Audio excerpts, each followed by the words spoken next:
نہیں بنا. اصل میں دوران صاحب جو ہمارے یہاں الیکٹیبل کا چکر ہے، جو بھی گورنمنٹ آتی ہے اس میں وہ جو بھی پارٹی برسر اقتدار آنے والی ہوتی ہے، وہ دیکھتی ہے یہ بندہ اپنے علاقے سے منتخب ہو سکتا ہے، اور وہی سرمایہ دار اور جاگیردار وہی چہرے بدل کے آ جاتے ہیں. کبھی نظام نہیں بدلا. دیکھیں ہماری جو سیاست ہے اس میں 2-3 بڑے بنیادی سے مسئلے ہیں. جی. ایک آئین ہے.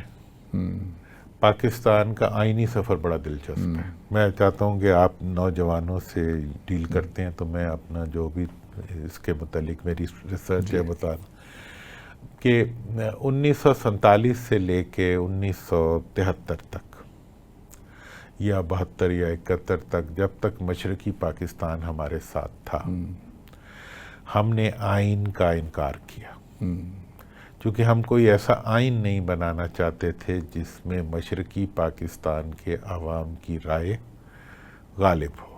لیکن 73 کا آئین تو بڑا کمپریہنسو تھا، لیکن اس سے امپلیمنٹ نہیں ہوا. نہیں، میں آ رہا ہوں. جی.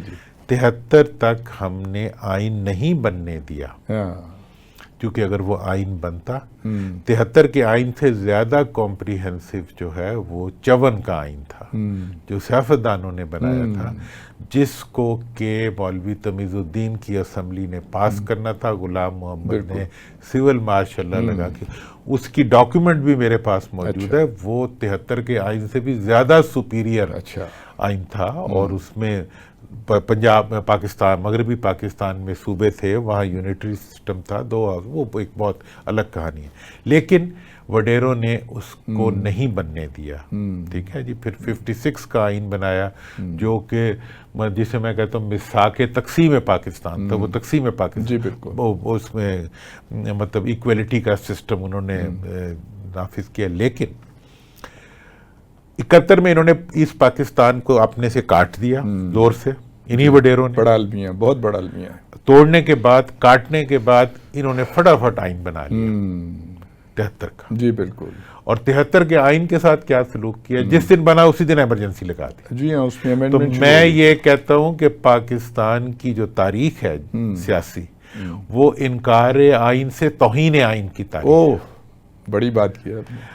73 کی آئین کی آج تک جیسا کیسا آئین ہے اس کی بھی توہین ہو رہی ہے، اور آخری توہین انہوں نے 18ویں ترمیم کی شکل میں کی ہے. وہ جو صوبوں کو وہ دیا ہے، اس میں سارا پیسہ مرکز سے لے کے صوبوں کے عوام کو نہیں دیا، خود کھا گئے، صوبوں کے چیف منسٹرز کو دے دیا. میں آپ کو پتہ ہے میں واحد پارلیمنٹیرین ہوں جس میں پارلیمنٹ میں ہوتے ہوئے اس پہ دستخط نہیں کیے. اچھا جی.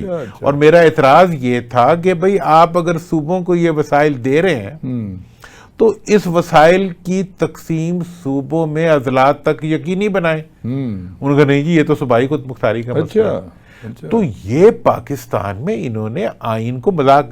اس آئین کے دنیا کے اندر مجھے کوئی ایک ملک ایسا بتا دیں جمہوری جس میں صوبائی انتخابات ہوتے ہوں، مرکزی ہوتے ہوں اور بلدیاتی نہ ہوتے ہوں.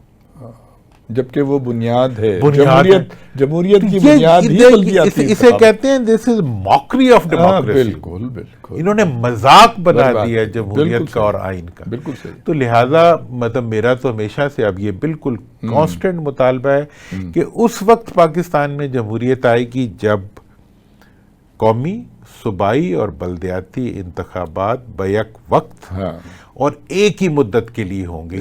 یہ پہلے جناب صوبائی اور وہ کر لیتے ہیں، پھر پولیس کو لے آتے ہیں، پھر اگر بہت دباؤ پڑا تو 2 سال بعد جو ہے وہ بلدیاتی کراتے ہیں تاکہ اپنی مرضی کے لوگ. یہ عوام کو کچھ دینے کے لیے وہی نہیں ہے. اور میں کسی ایسے NFC ایوارڈ کو نہیں مانتا جو ضلع اور تحصیل تک نہ جاتا.